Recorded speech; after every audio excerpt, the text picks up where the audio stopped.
მშვიდობისა კიდევ ერთხელ თქვენ უყურებთ კურიერს 9 საათზე მე ანუკა კინქვაძე. პარლამენტი ქონებრივი ზიანის ანაზღაურების ახალ წესზე მუშაობას იწყებს. კანონპროექტს დღეს ბიუროზე წარადგენენ, რის შემდეგაც უკვე მისი განხილვა კომიტეტებში მოხდება. სიახლის მიხედვით ციხე ზარალის ანაზღაურების თავი და არიდების გამოსავალი აღარ იქნება და ბრალდებულს ამ მსჯავრდებულს მისი გადახდა მაინც მოუწევს.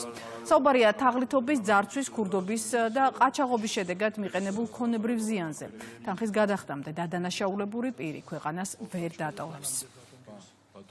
მნიშვნელოვანი არის, რომ უზრუნველყოფილი იყოს ის პასუხისმგებლობის კომპონენტი, რომელიც პასუხისმგებელ პირთან არის დაკავშირებული, რომლის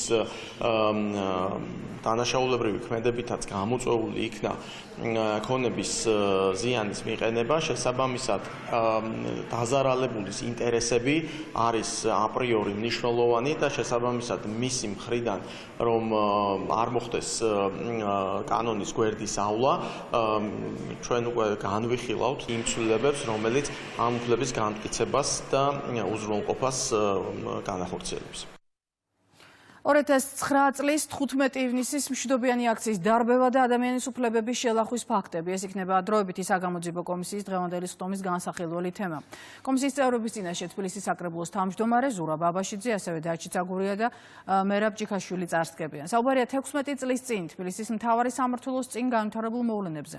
მშვიდობიანი აქციის დაშლისას პოლიციამ გამოიყენა არაპროპორციული ძალა, ფიზიკური ანგარიშწორება გაგრძელდა სამმართველოს შენობაშიც, სადაც აქციაზე დაკავებული პირები მიიყვანეს.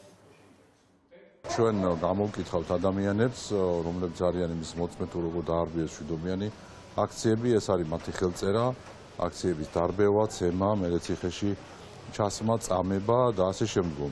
სამწუხაროდ მასშტაბები არის ძალიან დიდი და არ ილევა იმ ადამიანების რიცხვი, რომლებიც მოდიან კომისიაზე და უბედურებებს ყვებიან და დარწმუნებული ვარ, რომ საგამოძიებო კომისიის შედეგი დასკვნა იქნება ისეთი, რომ კითხვის ნიშანი აღარ დარჩება იმასთან დაკავშირებით, რომ ნაცმოძრაობა რეჟიმი, როგორც რეჟიმი უნდა გაუქმდეს. მნიშვნელოვანი არის, რომ დროებითი საგამოძიებო კომისია მოისმენს ყველა იმ პირის ინფორმაციას, რომელიც იყო პირდაპირ მსხვერპლი ამ სისხლიანი დარბევის, ეს ყველაფერი იყო აქციის დაშლის გარდა. შემდეგ, როდესაც თვითონ რეჟიმის წარმომადგენლები ამ საკითხთან დაკავშირებით განცხადებებით გამოდიოდნენ, ამბობდნენ, რომ თითქოს ეს იყო პროპორციული ძალა, რომელიც გამოიყენეს აქციის მშვიდობიანი მონაწილეების წინააღმდეგ, რაც იყო სრული სიცრუე, რაც დაადასტურა მათ შორის ევროპულმა სასამართლომ, შესაბამისად ჩვენ არამხოლოდ უფლება ვალდებულებაც კი ჰქონდა, რომ მათ შორის ამ საკითხთან დაკავშირებითაც დროებით საგამოძიებო კომისიას ემსჯელა.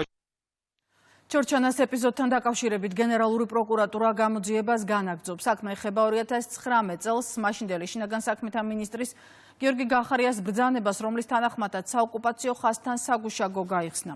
ქართული ოცნება ამ გადაწყვეტილებას პროვოკაცია დაფასებს და თვლის, რომ ქვეყნისთვის შესაძლო საფრთხის შექმნის გამო გახარიამ პასუხი უნდა აგოს. ოპოზიციის ნაწილი კი მიმდინარე პროცესებს ყურადღების გადატანის მცდელობა დააფასებს. შეეხსენეთ, ჩორჩანას ეპიზოდთან დაკავშირებით მოწმის სახით გენერალურ პროკურატურაში იყო 2 დღის წინ დაბარებული ყოფილი შინაგან საქმეთა მინისტრი ვახტანგ გომელაური. საკითხით დაინტერესებულია დროებითი საგამოძიებო კომისიაც.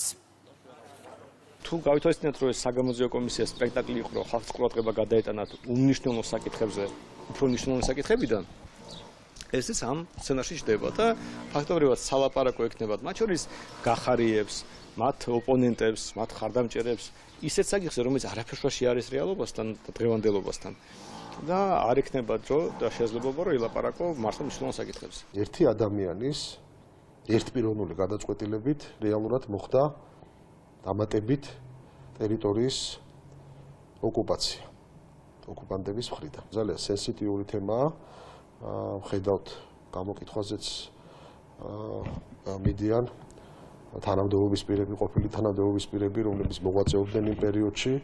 ძალიან მნიშვნელოვანია, რომ ღია და გამჭვირვალე იყოს საზოგადოების დიდი ინტერესთან გამომდინარე დარწმუნებული ვარ, ესეც იქნება და სამართლებრივ ნაწილში დაველოდოთ იმ კიდევ ერთხელ ვამბობ ძალიან მნიშვნელოვან გამოძიებას.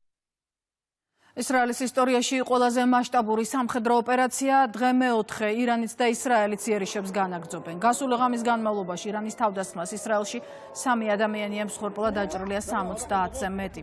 ირანის მიერ გაშვებული რაკეტები ისრაელის ცენტრალურ ნაწილში სხვადასხვა ადგილას მრავალსართულიან საცხოვრებელ კორპუსებს მოხვდა, გაჩნდა ხანძარი. ჰაიფაში დაზიანებულია ნავთობ გადამამუშავებელი ქარხანა. აფეთქებებია თელ-ავივსა და პეტახ-ტიკვაში. დაშავებულები საავადმყოფოში გადაიყვანეს. იერიშებს ახორციელებს ისრაელიც, მოკლულია ირანის ისლამური რევოლუციის გუშაქთა კორპუსის დაზვერვის შეფი, გენერალი მოჰამედ კაზემი, ასევე მისი მოადგილე. რამდენიმე საათის წინ სახალმა ირანზე ოპერაციის დაწყებიდან ყველაზე შორეული იერიში მიიტანა. სამიზნე ქალაქი მეშხედი იყო, რომელიც ისრაელიდან დაახლოებით 2300 კილომეტრითაა დაშორებული. როიტერი წერს, რომ ირანი ცეცხლის შეწყვეტას არ დათანხმდება, ვიდრე ისრაელის თავდასხმის ქვეშ იმყოფება. ჩვენ ვდგავართ ორი უდიდესი საფრთხის წინაშე, რომელიც ჩვენს არსებობას ემუქრება: ირანის ბირთვული პოტენციალი და ბალისტიკური რაკეტები. ბოლო მომენტში ვიმოქმედეთ, სანამ ირანს ბირთვული იარაღის შექმნის შესაძლებლობა ექნებოდა და ვიდრე 10,000 ბალისტიკური რაკეტის წარმოებას დაიწყებდა. ეს არის ეგზისტენციალური საფრთხეები, ჩვენ ვმოქმედებთ მათ შესაჩერებლად. შეტევის გარდა ვალდებულები ვართ თავდაცვისთვის ზომები მივიღოთ. ეს თავდაცვა არა მხოლოდ რაკეტების ჩამოგდებაზე და ჩვენს მიერ შეიარაღების ინდუსტრიებში აშენებულ შესანიშნავ სარაკეტო სისტემებზეა დაფუძნებული. ეს თქვენს ქცევაზეცაა დამოკიდებული. იმაზე თუ რამდენად იცავთ შიდა ფრონტის სარდლობის მითითებებს, წინააღმდეგ შემთხვევაში გაცილებით მეტ დანაკარგს მივიღებთ, თუ დაცულ სივრცეებში დარჩებით, სიცოცხლეს გადაარჩენთ. ამერიკის შეერთებული შტატების პრეზიდენტი დარწმუნებულია, რომ ირანსა და ისრაელს შორის ცეცხლის შეწყვეტა შესაძლებელია. ეს განცხადება ტრამპმა კანადაში დიდი შვიდეულის სამიძე გამგზავრებამდე გააკეთა. აქვე ტრამპმა ჟურნალისტებს უთხრა, რომ მომავალშიც შეერთებული შტატები ისრაელს მხარს დაუჯერს. როიტერი ავრცელებს ინფორმაციას, რომ ისრაელი ირანის სულიერი ლიდერის აიათოლა ალი ხამენეის ლიკვიდაციას გეგმავდა, თუმცა გეგმას დონალდ ტრამპმა ვეტო დაადო. გავლენიანი საინფორმაციო სააგენტოს ეს ცნობა მისი გავრცელებიდან მალევე უარყო ისრაელის ეროვნული უსაფრთხოების საბჭოს ხელმძღვანელმა. ამ დროს შეერთებული შტატების პრეზიდენტი აცხადებს, რომ ის ღია იქნება ისრაელ-ირანის კონფლიქტში პუტინის შუამავლის როლისთვის. ტრამპი ამბობს, რომ რუსეთის პრეზიდენტი ამისთვის მზადაა. საკითხზე გრენლანდიაში ისაუბრა საფრანგეთის პრეზიდენტმაც. მაკრონი ამბობს, რომ პუტინს შუამავლის ფუნქციისთვის ავტორიტეტი არ აქვს. მე არ მჯერა, რომ რუსეთი, რომელიც ამ მომენტში მაღალი ინტენსივობის მქონე კონფლიქტშია ჩართული და რომელმაც რამდენიმე წლის განმავლობაში გადაწყვიტა გაერთიანებული ერების ორგანიზაციის წესდებას პატევი არ სცეს, შეძლოს და შუამავლის როლი შეასრულოს. ამერიკის შეერთებულ შტატებს აქვს რეალური შესაძლებლობა ყველა მხარე მოლაპარაკებების მაგიდასთან დააბრუნოს. ისრაელის დამოკიდებულება ამერიკულ იარაღზე და საბრძოლო მასალაზე ამერიკის შეერთებულ შტატებს ამის შესაძლებლობას აძლევს. მეგრძელდება უკრაინაშიც ოკუპანტებმა ქვეყნის რეგიონებს საბრძოლო დრონებით შეუტიეს. აფეთქებებია კიევის, ზაპოროჟიესა და დნეპროპეტროვსკის ოლქებში. არიან დაშავებულები. განადგურებულია კერძო სახლები და მეურნეობები, დაზიანდა სამოქალაქო ინფრასტრუქტურა. საპასუხო იერიშებს ახორციელებს უკრაინა. თათრეთის რესპუბლიკის ქალაქ იელაბუგაში დაზიანებულია საბრძოლო დრონების მწარმოებელი ქარხანა. ინფორმაცია დაადასტურა უკრაინის გენშტაბმა.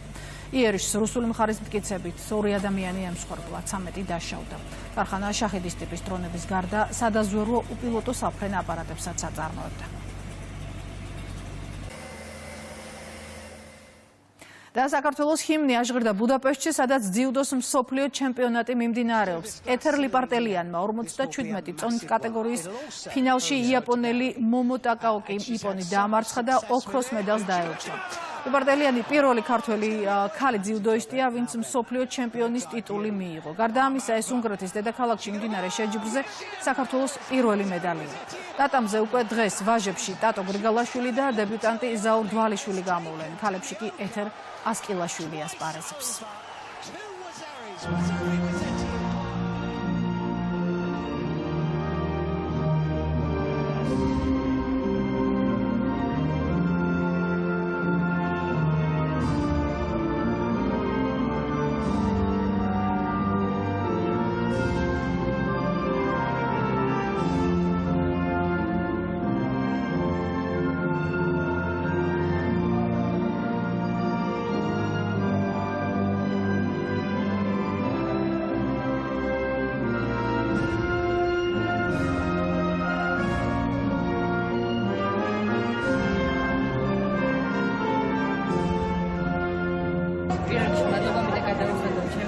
გამატკივარს ძალიან მომხნევდნენ თელთვის განმავლობაში და ძალიან მინდოდა რომ ქართული ჰიმნი ამეჯერებინა ბუდაპეშტში და ჩვენი ქართული გუშმატკივარი გამეჯერებინა. ასევე მადლობა მინდა გადავუხადო ჩვენს წელებს, ჩვენს ფედერაციას რომ ყველანაირად მეხმარებოდნენ რომ მოგვეპოვებინა ეს ოქროს მედალი.